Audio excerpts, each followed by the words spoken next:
Então, bora. Bom, eu peço para sentar aqui e participar desse painel comigo o ministro das Cidades, Jader Filho.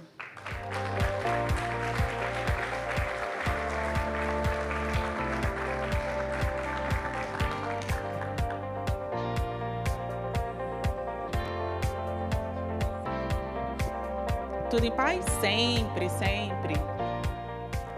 Carlos Vieira, presidente da Caixa Econômica Federal.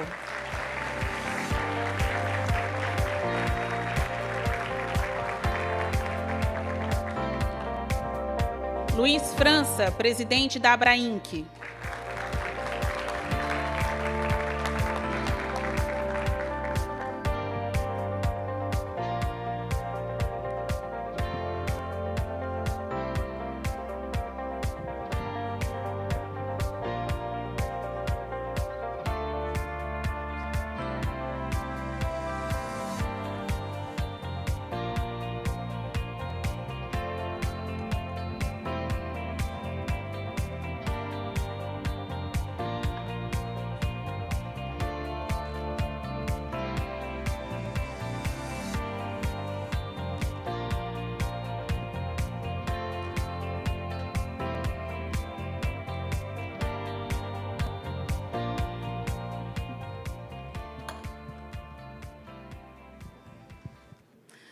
É isso.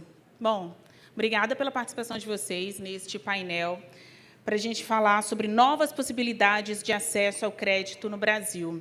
Eu vou começar com o ministro Jader Filho, que sempre tem anúncio. Eu tiro pelas entrevistas lá na CNN Brasil, não importa o dia, não importa a hora, a gente liga para o ministro e pergunta: tem lead, né? Tem assunto bom aí? Tem anúncio para a gente fazer? E o senhor sempre tem novidades. No que diz respeito ao crédito, ministro, isso importa a todo mundo. Se fosse um daqueles programas dos anos 90, né, seria quem quer crédito?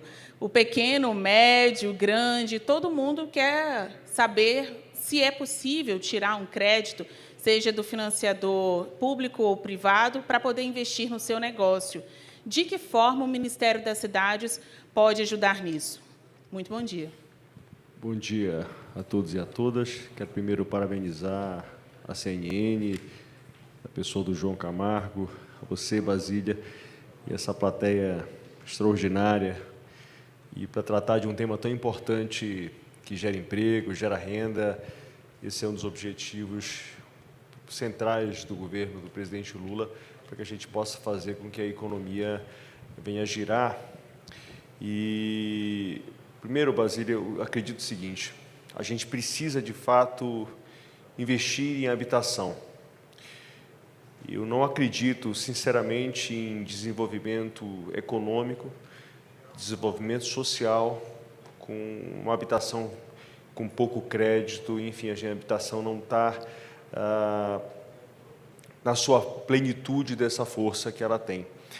E depois, talvez até o França possa falar melhor disso, e eu acho que nós estamos vivendo um momento extraordinário em que a gente precisa, de fato, ampliar o crédito no Brasil. Primeiro, nós estamos com o INCC baixo, uma capacidade produtiva do setor da habitação alta. Então, a gente precisa, de fato, buscar meios para ampliar o crédito na habitação. Hoje, Basília, por conta do perfil, enfim, do que está acontecendo com a poupança, vou lhe dar um número para você ter uma referência. Desde 2021, o saldo da poupança é negativo em 210 milhões de reais. Esse é o número que nós temos. E como é que a gente pode... Hoje, o que está salvando a habitação no Brasil é o Minha Casa Minha Vida. E aí, como você pediu uma novidade, então vou lhe dar uma novidade. Opa! Vou lhe dar um número que eu acho que é um número muito importante. O presidente Lula estabeleceu uma meta de 2 milhões de unidades habitacionais para os 4 anos de governo. Desse número se divide entre 1,5 milhão de financiamentos do Minha Casa Minha Vida e 500 mil do Orçamento Geral da União. Só para você ter uma referência, Basília, em 1 ano e 5 meses de governo, nós já batemos metade da meta do Minha Casa Minha Vida. Nós já temos hoje, até o mês de maio, nós temos 750 mil unidades habitacionais financiadas entre financiamentos e contratações do Orçamento Geral da União. Então, o que isso quer dizer? Que o mercado está respondendo. Nós fizemos alterações importantes desde o ano passado, com o FGTS Futuro, aumentar o limite de 270 para 350 mil, reduzimos a taxa de juros, é a menor taxa de juros da história do FGTS. Então, isso impactou sensivelmente. Aumentamos o valor do subsídio, saiu de R$ 47.500 para R$ 55.000. Nós fizemos o Minha Casa Minha Vida Cidades.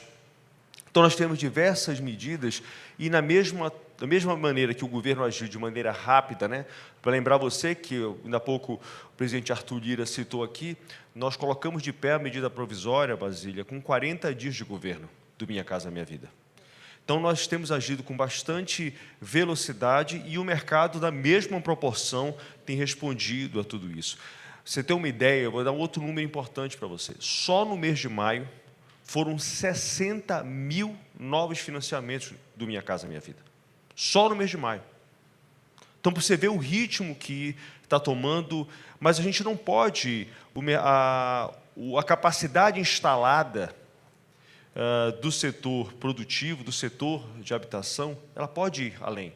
Então, ações como, por exemplo, a questão da Engea, que é um dos temas que está sendo tratado aqui, a questão do compulsório é outro ponto fundamental. Por que não liberar o compulsório?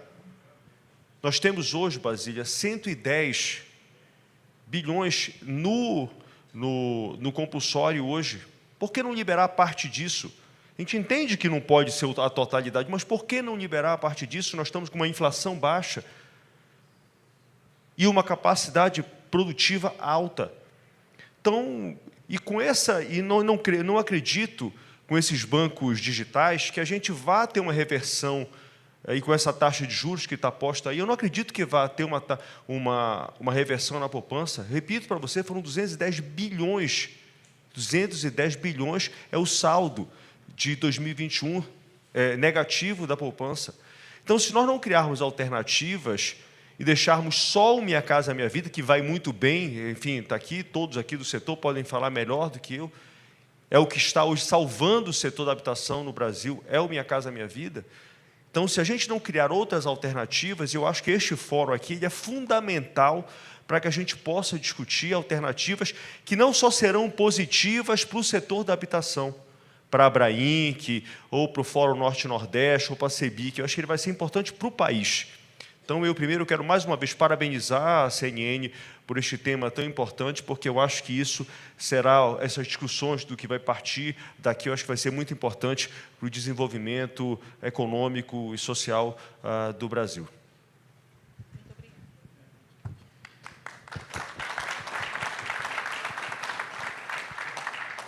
Eu vou passar a palavra para o Luiz França, presidente da Abrainc, até para compreender, e eu acho que o público externo, quem é da Abrainc, Luiz França, entende bem do jogo, né? Quem está lá dentro entende da cartilha do mercado incorporador de imobiliária. Mas quem está acompanhando a gente no YouTube, quem vai assistir a CNN e talvez queira saber do crédito, ou como comprar a casa, ou seja, quem não é necessariamente do mercado, quer compreender a importância dessa discussão. Fala para a gente por que o senhor decidiu trazer esse tema para o CNN Talks.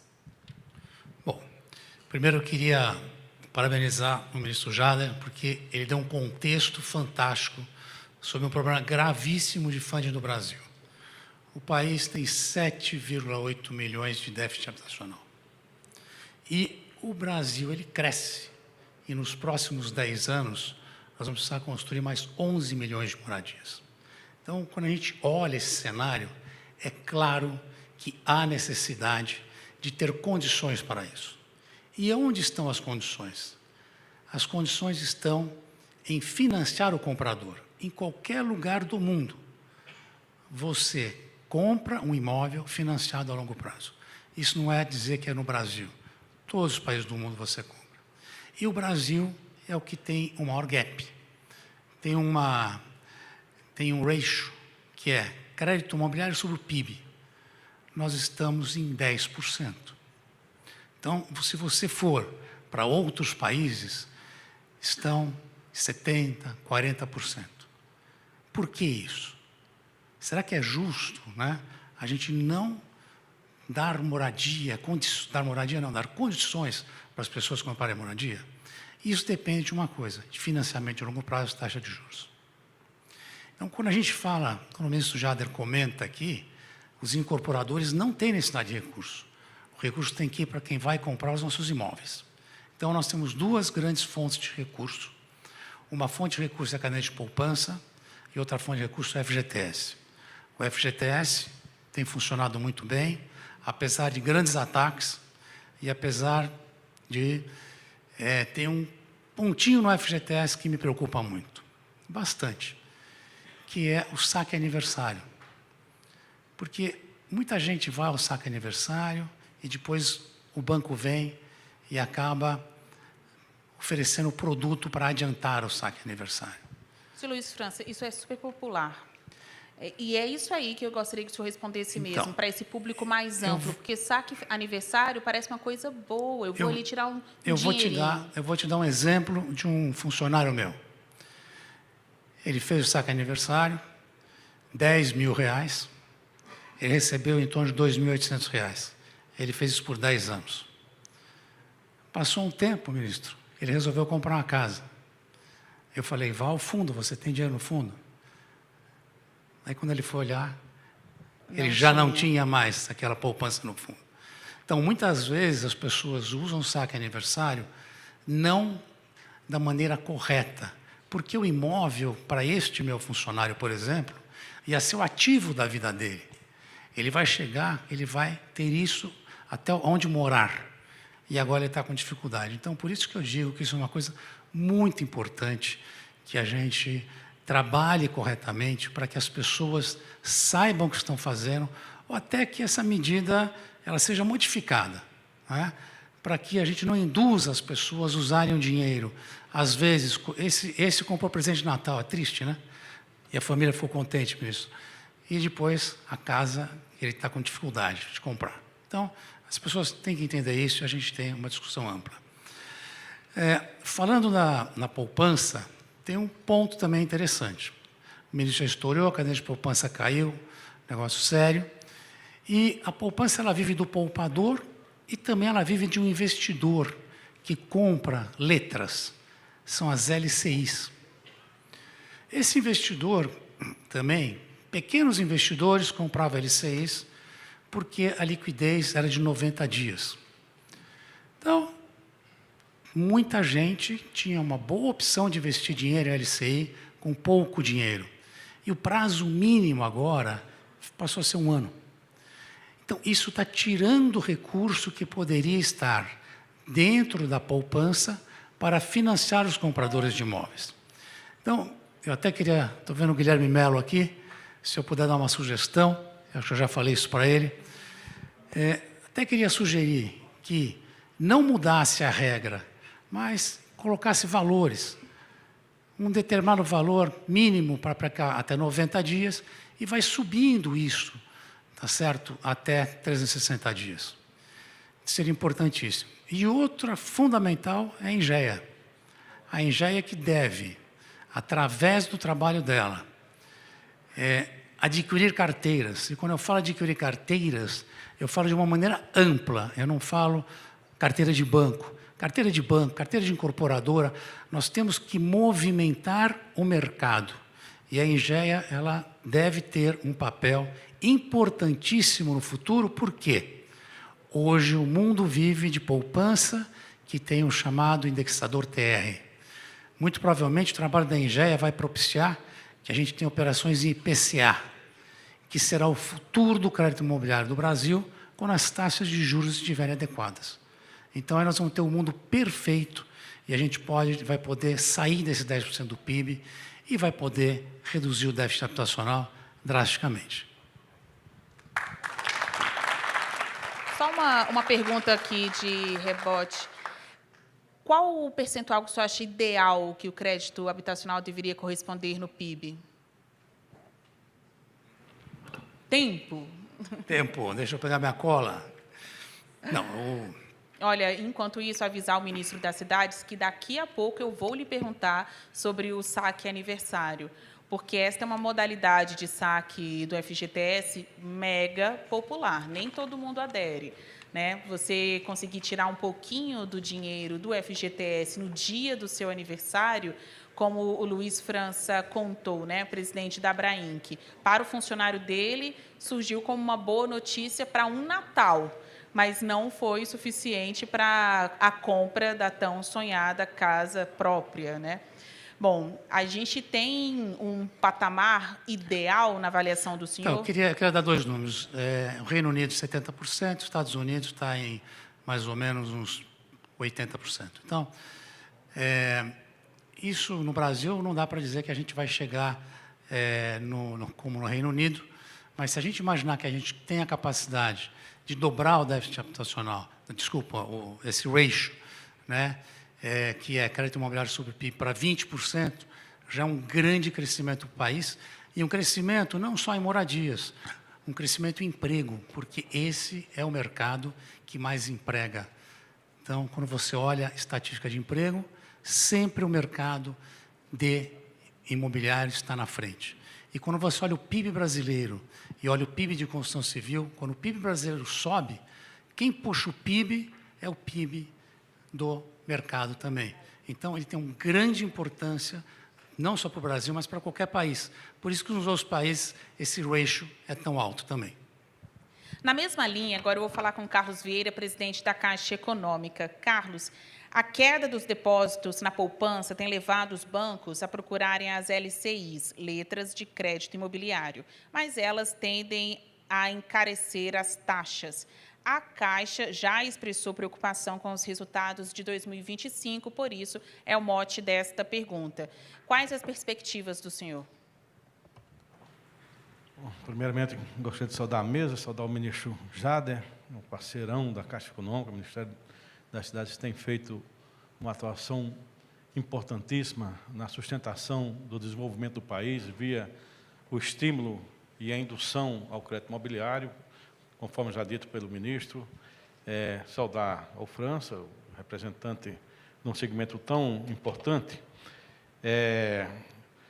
Tem dois aspectos para entender essa questão, né? A questão da LCI. A LCI é mais um elemento que ele veio, à época, como um elemento que suprimia a necessidade, no caso do SBPE, de fundo para o crédito imobiliário. Com as medidas adotadas, e o brasileiro ele tem um hábito de adquirir papéis com uma perspectiva da liquidez imediata, mesmo que ele deixe com uma permanência de duration acima desse prazo. Quando houve a mudança da percepção da alocação de tempo em papel, houve realmente um esvaziamento da busca por esse título, que é um título que dá uma sustentação ao crédito imobiliário, e isso impactará certamente na Caixa, que detém 70% desse mercado, com uma previsão orçamentária que a gente tem que trabalhar, e essa previsão orçamentária ela impacta certamente muito forte no segundo semestre de 2025. Os estudos que nós temos prevêem que em 2025, a manter essa estrutura, no caso do SBPE, nós teremos aí uma redução em torno de 20% do que a gente aloca em recursos para o SBPE. De certa forma, e com o esforço do governo, com o esforço da percepção do ministro Jader, isso tem sido superado pela alocação dos recursos do FGTS. Inclusive, o FGTS, que esse ano está prevendo um resultado positivo de quase 24 bilhões de reais, dos quais 6 bilhões e meio é fruto de uma ação estruturante da Caixa Econômica Federal junto a um grande empreendimento, que é o Porto Maravilha. Então, a Caixa fez uma revisão e reestruturou tudo aquilo, permitindo com que o fundo recebesse também de volta 7 bilhões e meio, muito importante do ponto de vista da geração de saldo positivo. Mas, então, se você não tem essa alternativa como uma alternativa visível no curto prazo, por medidas, evidentemente, de diversas ordens, você tem que buscar as alternativas possíveis de superar a necessidade ou de suplantar a necessidade que você tem de novos fundos do SBPE, já que, como foi dito pelo ministro, questão relativa ao FGTS está superequacionada, tem sido um grande impulsionador, né, de crédito no país. Tem outras medidas possíveis. Foi dita aqui a discussão do compulsório, a revisão da estrutura do compulsório, né, ela tem uma discussão técnica, mas hoje ela é possível que você supere. Você tem uma discussão que está acontecendo. Ontem nós tivemos sinalizações muito positivas, né, da SUSEP, no sentido de que você possa usar parte dos recursos destinados a... Né, Guilherme, está ali balançando positivamente, e foi muito louvável essa iniciativa, no sentido de que venha suprir essa necessidade. Cerca de 10%, 15% desses recursos, no caso da Caixa, será um aporte em torno de 25 bilhões de reais, só do que nós temos de estoque, né, no caso da Previdência Aberta, né. Outras medidas também estão sendo pensadas pela Caixa, inclusive com a busca de recursos internacionais. Então, há uma série de medidas, né, no sentido de que isso gere para o empresariado a previsibilidade no sentido dos seus lançamentos. Precisa que o segmento ele entenda, né, que ele só faz lançamento a partir da previsibilidade orçamentária. Então, nós temos todo um cenário aí, um tempo ainda possível para que a gente adote essas medidas necessárias. Uma outra medida que a gente começa a discutir também com o BNDES é a possibilidade de trazer recursos do BNDES na forma de recursos que suprima a necessidade dos lançamentos na forma da produção de imóvel, liberando parte dos recursos para que a gente destine ao desligamento. Então, isso é uma outra medida que a gente tem discutido, está conversando, começa uma discussão mais técnica nesse sentido. É um fundo possível, tem a ver tudo com investimento e poderia ser uma outra forma da gente suprir essa necessidade. O que a gente tem que dizer, na realidade, é o seguinte: o Brasil é um país de uma capacidade enorme, de um potencial enorme, e para trazer, né, e finalizando minha participação, só uma visão diferenciada. O setor da construção civil, se nós juntarmos todo ele equivale a nós aplicarmos cerca de 3% do PIB nacional. Isso é muito importante para o Brasil. Muito obrigado. Obrigado, senhor. Olha, depois, para o Luiz França e para o Carlos Vieira, eu vou perguntar sobre a falta de aplicação do dinheiro que tem lá reservado para o microcrédito nos fundos constitucionais, porque me parece que falta, então, um direcionamento, uma gestão disso. Tem um dado oficial a respeito, mas antes, ouvi do ministro Jader Filho. Qual a sua percepção sobre esse multiuso do dinheiro do FGTS, como, por exemplo, o saque aniversário? Você acha que é caso de acabar? Basílio, eu acho que tem uma discussão que ela precede, e acho que foi isso que o França acabou de... Primeiro, eu quero dar uma notícia de maneira objetiva ao mercado. Nós, do Ministério da Cidade, junto com a Caixa, a gente tem feito um acompanhamento muito rígido sobre a questão da saúde financeira do fundo. Isso é a primeira coisa. E, como eu disse no encontro que nós tivemos da Abrainc, o setor e o Brasil, de uma maneira geral, pode ficar tranquilo em relação a isso. E qualquer tipo de soluço que possa acontecer, obviamente, nós agiremos de maneira imediata para poder corrigir a rota disso. Mas isso é um ponto, esse é o primeiro ponto. Acho que é importante dizer, o fundo hoje vai muito bem, obrigado.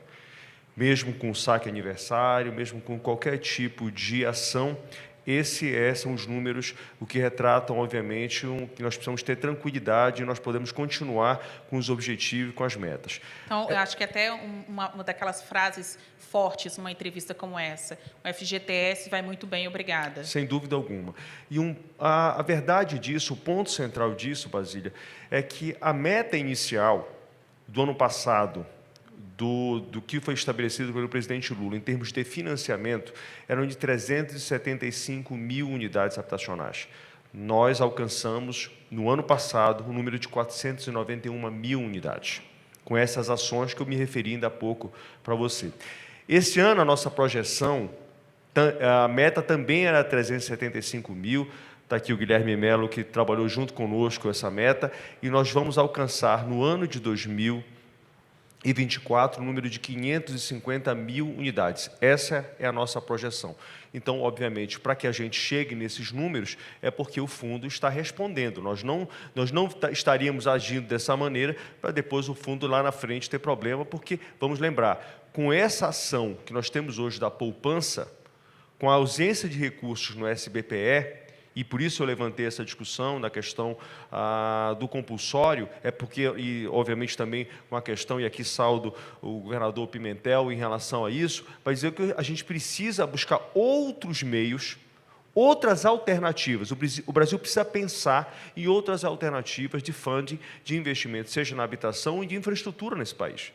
Esse é o ponto central. Se, de alguma maneira, o saque aniversário causar qualquer tipo, ou qualquer outra ação, eu não vou me referir especialmente ao saque aniversário, qualquer ação que possa gerar qualquer tipo de instabilidade no único fundo, eu repito, no único fundo, o único funding hoje disponível nesse país, o Brasil precisa ter responsabilidade com isso. Então, eu não quero me pontuar, não quero me colocar especialmente contra o saque aniversário. Eu acho que a gente tem que ficar acompanhando esse movimento. E o Brasil tem que ter muito cuidado, porque se a gente só tem uma alternativa, primeiro, eu acho que um país do tamanho do Brasil não pode ficar só com essa alternativa. Por isso que eu estou citando aqui esses diversos movimentos que a gente precisa reforçar, ou seja, ou a gente vai cair a taxa de juros para que o SBPE possa, para que a poupança possa voltar a responder, ou nós vamos ter que buscar alternativa nos compulsórios, ou buscar outras alternativas com a questão da ENGE, enfim, o Brasil precisa discutir isso. Eu acho que esse fórum aqui é fundamental para esse processo de discussão. Então, o que é nesse momento que todos nós, e nós do Ministério das Cidades, a Caixa, enfim, o governo do presidente Lula tem, é ter cuidado absoluto, e aí eu falo aqui novamente, repito, da nossa responsabilidade na questão da saúde financeira do FGTS, diante da importância dele, porque, como eu disse ainda há pouco, o que está salvando, Basília, hoje, a habitação nesse país é o Minha Casa Minha Vida. Isso quem diz não sou eu, são os números. Quem fala isso aqui é a própria Abraim, isso aqui não é uma propaganda de governo, isso são números. E isso não é, apesar de ser muito importante, apesar de eu, como ministro da cidade, ter vamos dizer assim, muito orgulho de a gente estar fazendo esse processo todo acontecer, esses números todos estarem com a ajuda da Caixa, aqui me faço uma saudação ao Rodrigo Vermelinger e a Inês Magalhães, que tem nos ajudado muito nesse processo de construção. Nós somos uma equipe que está fazendo, uma equipe que é comandada pelo presidente Lula, mas deixa eu apontar para você o seguinte, é importante para o Minha Casa Minha Vida, é importante sim, mas o Brasil precisa refletir. Não pode só o Minha Casa Minha Vida ser o único funding que vai financiar a habitação nesse país.